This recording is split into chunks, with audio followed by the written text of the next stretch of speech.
Туркменистане появились 3 новых мировых рекордсмена. На выставке Kids Expo туркменские юные гении изменили мир ментальной арифметики. 10-летний Равач Бегенджев сложил в уме 100 чисел за 15 секунд. 14-летний Али Арашев сложил 150 чисел, которые мелькали со скоростью света. И вишенка на торте – 11-летний Мекан Батыров, который перемножал в уме гигантские восьмизначные числа.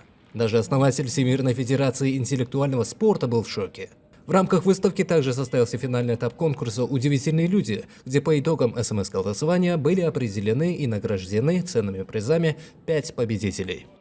Anza memoriyat boyunca dünya rekorunu təzəlməyə başardım. Mən bu rekordu birinci sınavımda etməyə başardım. Anza memoriyat bu çağların barmaqda çaltataqlıq usullarını öyrətər. 11 yaşımdan qatnaq başladım, 3 il və tayarlıq görəm.